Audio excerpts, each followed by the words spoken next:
Hello students, पिछले video में हम लोगों ने जो टॉपिक पढ़ा था जस्ट उसके बाद का टॉपिक है पार्टनरशिप के बारे में। हम लोगों ने पिछले वीडियो में हम लोगों ने जाना कि पार्टनरशिप के लिए क्या होना चाहिए और उसका डिफिनेशन क्या था। हमने उसके नेचर के बारे में पढ़ा कि दो व्यू पॉइंट्स होते हैं, एक अकाउंटिंग व्यू पॉइंट्स और दूसरा क्या था, लीगल व्यू पॉइंट्स। अब यहाँ पे हम लोग पार्टनरशिप फर्म के मेन फीचर्स के बारे में जानने वाले हैं। मेन फीचर्स, तो एक फीचर तो हम लोगों ने पिछले वीडियो में ही क्लियर किया था, नंबर ऑफ पार्टनर्स को लेकर के। नंबर ऑफ पार्टनर्स कितने होने चाहिए, तो हम लोग पढ़े थे कि नंबर ऑफ पार्टनर्स कितने होने चाहिए। तो मिनिमम हम लोग क्या पढ़े थे, मिनिमम हम लोग पढ़े कि नंबर ऑफ पार्टनर्स 2 होने चाहिए, और मैक्सिमम हम लोग क्या पढ़े थे कि मैक्सिमम 50 होने चाहिए। हालांकि ये 50 को लेकर हम क्या बताए थे कि पार्टनरशिप एक्ट स्पेसिफाई नहीं करता है कि मैक्सिमम नंबर ऑफ पार्टनर्स कितना रहेगा, हाँ, लेकिन सेंट्रल गवर्नमेंट ने प्रेस्क्राइब किया कि मैक्सिमम नंबर ऑफ पार्टनर्स कितने रहेंगे, 50 रहेंगे। और शायद आपको याद होना चाहिए rule number 10 of company rules 2014, भूलना नहीं है, ध्यान दें। लेकिन इसके अंदर आप आ जाओ तो एज पर the Indian Contract Act 1872, Indian Contract Act 1872 कहता है कि आप अगर किसी को पार्टनर बनाना चाहते हैं तो सबसे पहले ध्यान दो कि वो माइनर नहीं होना चाहिए। ठीक है, किसी भी माइनर को आप पार्टनर नहीं बनाओगे, और बनाओगे तो एक कंडीशन पे बनाओगे कि उसका केवल प्रॉफिट में शेयरिंग रहेगा, प्रॉफिट में केवल शेयरिंग रहेगा। अगर आप किसी माइनर को पार्टनर बनाए हैं और फर्म लॉस में गया है तो आप लॉस में उसको बियर करने के लिए आप नहीं कहोगे। जब प्रॉफिट होगा, प्रॉफिट को वो शेयर करेगा, लॉस से उसको कोई मतलब नहीं है, तभी आप किसी माइनर को पार्टनर बना सकते हैं। ऐसे आप नॉर्मली माइनर्स को पार्टनर नहीं बना सकते हैं। ठीक है, नेक्स्ट आ जाओ, persons of unsound mind. Unsound mind क्या, वही पागल व्यक्ति। पागल किसको बोलते हैं, भाई जिसका दिमाग काम नहीं कर रहा, जिसका दिमाग ही नहीं काम कर रहा है कि क्या हो रहा नहीं हो रहा, देख रहे हैं तो क्या देख रहे हैं, सुन रहे हैं तो क्या सुन रहे हैं, क्या रिस्पॉन्स देना है, तो वैसे व्यक्ति को आप पार्टनर बनाओगे कैसे। ठीक है, तो पार्टनर वैसे व्यक्ति को नहीं बनाना है जो अनसाउंड माइंड का है, क्योंकि जिसमें देखने का क्षमता है, सुनने का क्षमता है, बोलने का क्षमता है, लेकिन उसको समझने का क्षमता है ही नहीं, तो वैसे व्यक्ति को हम पार्टनर नहीं बना सकते हैं। बिजनेस में क्या हो रहा नहीं हो रहा उसको तो पता ही नहीं चलेगा, तो ऐसे अनसाउंड माइंड वाले पर्सन को आप पार्टनर नहीं बना सकते। और तीसरा ध्यान दो, persons disqualified by any law. Means अगर कोई वैसा व्यक्ति जो इंसॉल्वेंट हो चुका है, जिसका प्रोसीजर कोर्ट में चल रहा है ना, वो इंसॉल्वेंट है, तो उस व्यक्ति को आप पार्टनर नहीं बना सकते हो। वैसा व्यक्ति जो देशद्रोही है ना, जिसके ऊपर कोई मतलब कि कोई केस चल रहा है, क्रिमिनल एक्ट वगैरह चल रहा है, तो वैसे व्यक्ति को आप पार्टनर नहीं बना सकते हो। यानी persons disqualified by any law. ठीक है, जो पर्सन इंसॉल्वेंट है अपने बिजनेस में और अभी उसका प्रोसीजर चल ही रहा है, आप उसको पार्टनर नहीं बनाओगे, देशद्रोही को पार्टनर नहीं बनाओगे, और भी वैसे व्यक्ति जिसको डिस्क्वालीफाई कर दिया गया है, किसके द्वारा, लॉ के द्वारा डिस्क्वालीफाई कर दिया गया है, उसको पार्टनर नहीं बनाया जा सकता है। नेक्स्ट आ जाइए शेयरिंग ऑफ प्रॉफिट्स। तो शेयरिंग ऑफ प्रॉफिट्स में आ जाओ तो ये पार्टनरशिप फर्म का मेन फीचर है कि शेयरिंग ऑफ प्रॉफिट्स। क्यों आप खुद समझो कि जब हम लोग पार्टनरशिप फर्म करेंगे तो हम लोग प्रॉफिट शेयर करने के लिए करेंगे। अगर कोई चैरिटेबल ट्रस्ट वगैरह में कोई जाकर के मेंबर बनता है तो उसको पार्टनर थोड़े बोलेंगे। चैरिटेबल ट्रस्ट वगैरह में क्या है कि भाई वहाँ प्रॉफिट, वहाँ तो बिजनेस की बात ही नहीं हो रही, वहाँ प्रॉफिट अर्निंग की बात ही नहीं होगी। ठीक है, तो वैसे व्यक्ति जो उसमें उसके मेंबर बनते हैं उनको पार्टनर्स नहीं बोला जा सकता है। यहाँ पार्टनर्स बनने का मतलब क्या होगा कि इस बिजनेस को हम लोग मिलकर के रन कर रहे हैं और हम लोग आपस में मिलकर के प्रॉफिट को क्या करेंगे, शेयर करेंगे, डिस्ट्रीब्यूट करेंगे। फ्यूचर में अगर किसी तरह का लॉस हो जाए तो लॉस को भी आपस में मिलकर के बांटेंगे। लेकिन फिर से ध्यान देना है कि अगर कोई पार्टनर माइनर है साथ में तो लॉस में शेयर वो नहीं करेगा। नेक्स्ट आ जाओ, business carried on by all और any of them acting for all. अब बोलोगे सर ये तो डिफिनेशन में आया था। हाँ, तो डिफिनेशन से ही तो फीचर्स बना ना। डिफिनेशन ही तो बोलता है कि बिटवीन पार्टनर्स, बस डिफिनेशन में क्लियर नहीं किया कि मिनिमम कितना मैक्सिमम कितना, वो आप अलग से समझ लिए। ठीक है, डिफिनेशन में ही क्लियर किया कि प्रॉफिट शेयरिंग को लेकर के। ठीक है, डिफिनेशन में ही क्लियर किया business carried on by all और any of them acting for all. आप डिफिनेशन याद करो, इंडियन पार्टनरशिप एक्ट 1932 में जो पार्टनरशिप का जो डिफिनेशन दिया गया था, उसका लास्ट लाइन यही ना बोला कि business carried on by all और any of them acting for all. तो डिफिनेशन से ही निकाल के इसको क्या बना दिया, फीचर्स बनाया। क्योंकि पार्टनरशिप में क्या है, या तो कोई एक पार्टनर बिजनेस को रन कर सकता है, ठीक है, 4 पार्टनर है, 5 पार्टनर है, 6 पार्टनर है, कोई एक ही पार्टनर बिजनेस को रन कर सकता है। जरूरी नहीं कि सबको चला, ठीक है, सबको भी चला सकता है, कोई दिक्कत नहीं है। अगर मोहन और सोहन दो पार्टनर है तो मोहन जो है कैपिटल कंट्रीब्यूट किया है, सोहन सारा एफर्ट्स लगा रहा है, मोहन को बिजनेस से कोई मतलब नहीं है ना, वो आउट ऑफ इंडिया रहता है, उसको केवल कैपिटल देने से मतलब था, बाद में आएगा अपना प्रॉफिट सेलिंग वगैरह करेगा, सारा बिजनेस को रन कौन कर रहा है, सोहन कर रहा है। तो इस तरह से पॉसिबल है कि या तो सारे पार्टनर्स बिजनेस को चलाए या तो कोई एक चलाए। ये पिछले क्लास में भी आप लोग को हम बताए, ठीक है। और हम लोग ये चीज को जान लेते हैं कि 12th क्लास में जो हमारे जो चैप्टर्स हैं पार्टनरशिप से रिलेटेड, जो 6 चैप्टर्स हैं, ठीक है ना, उन सारे चैप्टर्स में आप देखना मैक्सिमम 2 पार्टनर, 3 पार्टनर, 4 पार्टनर, उससे ज्यादा का क्वेश्चन आपके पास नहीं है। तो हम लोग इतना ही तक का डील करते हैं, ठीक है ना। ऐसा कोई क्वेश्चन नहीं आया जिसमें 20 पार्टनर 30 पार्टनर रहेगा, ऐसा कोई क्वेश्चन आपके पास नहीं आएगा। अब यहाँ पे आ जाओ, ये भी हम लोग कल पढ़े थे, नो सेपरेट एग्जिस्टेंस, है ना।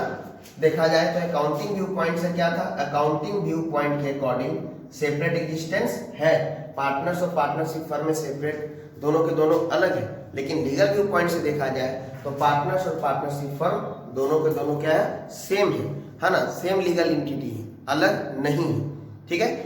तो हम आप लोगों को बताए गए थे कि अगर मानकर चलो किसी कारण से फर्म बंद हो रहा हो, इंसॉल्वेंट हो गया, फर्म बंद हो रहा, अब लाइबिलिटी का पेमेंट करना है, फर्म के पास पैसा कम पड़ गया, तो पार्टनर्स को भाई पर्सनल एसेट से पैसा लाना होगा, यानी घर से पैसा लाना होगा। अब चाहे जो भी करना पड़े, ठीक है, उसको घर से पैसा लाना पड़ेगा, क्योंकि पार्टनरशिप फर्म के अंदर में पार्टनर्स का लायबिलिटी क्या होता है, अनलिमिटेड होता है, ठीक है। अनलिमिटेड मतलब क्या कि भाई जहां तक घटेगा आपको पैसा लाना पड़ेगा, और वो पैसा आपको घर से लाना पड़ेगा, अपने पर्सनल प्रॉपर्टी में से लाना पड़ेगा। तभी तो पार्टनरशिप फर्म में हम लोग पढ़ते हैं कि पार्टनर्स क्या होते हैं, पार्टनर्स का लायबिलिटी क्या होता है, अनलिमिटेड होता है। हालांकि 2008 के बाद कुछ चेंजेस भी हुआ, हमारा एलएलपी आया जिसमें लोग पढ़ेंगे लिमिटेड लायबिलिटी पार्टनरशिप, वो टॉपिक हम लोग अलग से डिस्कशन करेंगे। अभी के लिए हम लोग फिलहाल जानते हैं कि पार्टनरशिप फर्म के अंदर में पार्टनर्स का लायबिलिटी क्या होता है, अनलिमिटेड होता है।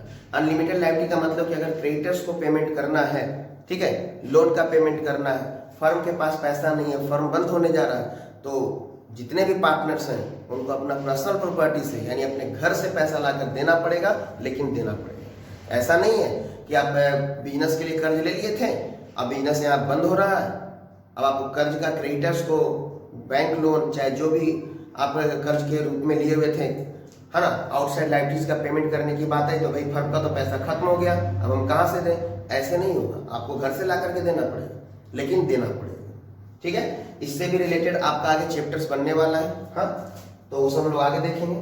तो ये मेन फीचर्स में इतना है। अब इसके बाद आपको समझना है, देखो ये सब तो फीचर्स हो गया, ठीक है।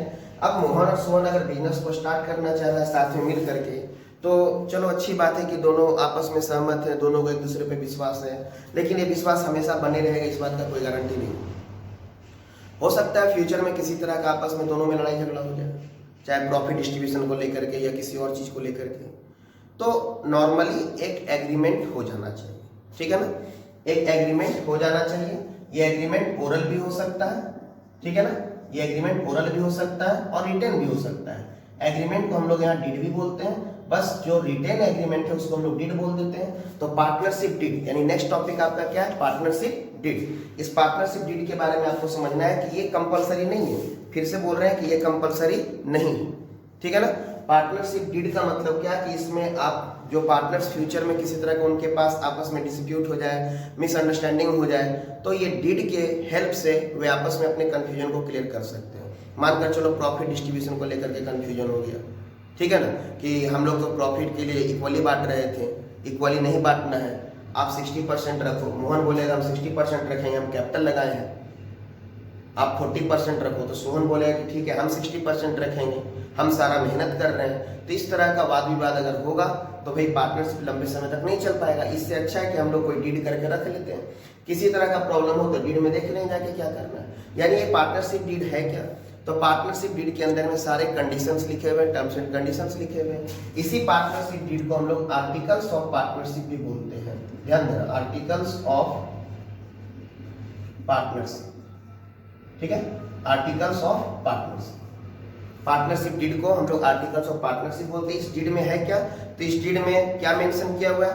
तो जैसे फर्म का नाम, उसका एड्रेस, कौन पार्टनर कितना कैपिटल लाएगा, अगर कैपिटल लाया तो उसमें इंटरेस्ट चार्ज करना या नहीं करना है, पार्टनर्स फर्म से ड्राइंग्स कर सकता है कि नहीं कर सकता है, अगर किया तो उस पर इंटरेस्ट चार्ज होगा कि नहीं होगा, है ना। इट मीन्स कितना कैपिटल कंट्रीब्यूट किया जा रहा है पार्टनर्स के द्वारा, इंटरेस्ट ऑन कैपिटल चार्ज होगा या नहीं होगा, ड्राइंग्स करना है या नहीं करना है, ठीक है ना, ड्राइंग्स करना है या नहीं करना, अगर करना है तो उस पर इंटरेस्ट चार्ज होगा या नहीं होगा, ठीक है। ये सारे, अगर कोई पार्टनर फर्म के लिए वर्क कर रहा है, एक्स्ट्रा वर्क कर रहा, तो क्या उसको सैलरी मिलेगा क्या, या फिर उसको कोई रेम्यूनरेशन मिलेगा क्या, है ना, या उसको कमीशन मिलेगा क्या, तो ये सारे के सारे क्या है, डीड में पहले से डिसाइड कर लिया जाता है, इसलिए ताकि फ्यूचर में किसी तरह का, फिर से बोल रहे हैं, डिस्प्यूट ना हो, किसी तरह का आपस में पार्टनर्स के बीच में मतभेद ना हो कि हाँ मैंने एक्स्ट्रा वर्क किया, आप सैलरी क्यों नहीं दे रहे हो, ठीक है। अगर डीड में लिखा है तो देंगे, नहीं तो नहीं देंगे, कोई दिक्कत नहीं है। तो यहाँ पे अगर मानकर चलो कि दोनों पार्टनर में आपस में मतभेद हो गया, वो कोर्ट में गए, भाई कुछ नहीं है, सीधा सी बात बोलेगा, इंडियन पार्टनरशिप एक्ट के अकॉर्डिंग आपने अगर डीड कर रखा है तो डीड को सामने लाइए, डीड में देखो भाई सैलरी लिखा है कि नहीं, कि पार्टनर को सैलरी मिलेगा कि नहीं मिलेगा, लिखा है तो मिलेगा। कैपिटल पे इंटरेस्ट चार्ज करना है क्या, डीड में लिखा है तो हाँ चार्ज करो, ड्राइंग्स पे इंटरेस्ट चार्ज करो।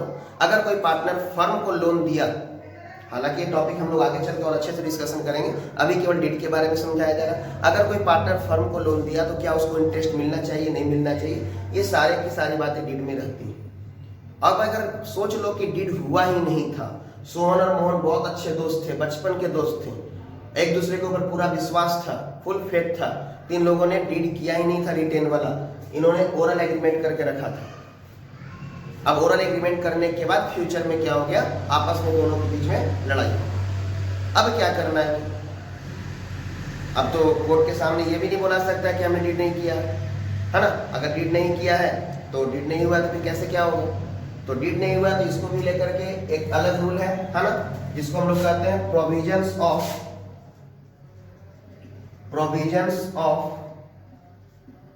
पार्टनरशिप एक्ट 1932, कि अगर आप डीड नहीं किए थे, यानी पार्टनर्स ने अगर डीड नहीं किया था, तो किसी कारण से अगर आपस में मतभेद हुआ है, तो जिस चीज को लेकर के मतभेद हुआ है उसमें प्रोविजंस को फिर फॉलो किया जाएगा। पार्टनरशिप एक्ट 1932 के अकॉर्डिंग कुछ प्रोविजंस को बनाया गया, जिसमें यह बताया जाएगा कि भाई कैपिटल पे इंटरेस्ट देना है या नहीं देना है, ड्राइंग्स पे इंटरेस्ट देना है या नहीं देना है, पार्टनर अगर कोई सैलरी मांग रहा है तो उसको मिलेगा कि नहीं मिलेगा, अगर वो कमीशन की डिमांड कर रहा है तो मिलेगा कि नहीं मिलेगा, ये सारी बातें क्या है, प्रोविजंस में है, ठीक है।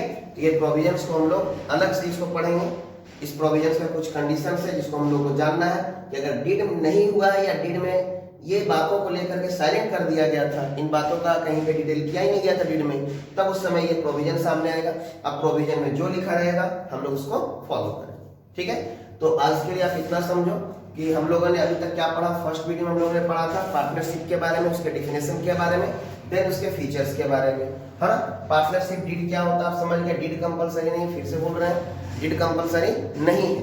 डीड आप कर लोगे तो आपके लिए फायदा है, फ्यूचर में किसी तरह का मतभेद होने का चांस नहीं रहेगा, क्योंकि सारे टर्म्स एंड कंडीशन डीड में लिखे हुए हैं, ठीक है। और अगर डीड नहीं हुआ है तो फिर क्या फॉलो किया जाएगा, प्रोविजंस ऑफ पार्टनरशिप एक्ट 1932, ठीक है। तो इसके बारे में लोग नेक्स्ट वीडियो में डिस्कशन करेंगे। आप लोग अभी इतना टॉपिक को पहले क्लियर कर लो। अब किसी तरह का अगर कोई प्रॉब्लम है तो क्वेश्चन को आप कमेंट सेक्शन में डाल सकते हो, ठीक है। उसका रिप्लाई मिलेगा या नेक्स्ट वीडियो में उसको जरूर से बताएंगे, है ना। तो पहले इतना आप लोग क्लियर करके रखिए।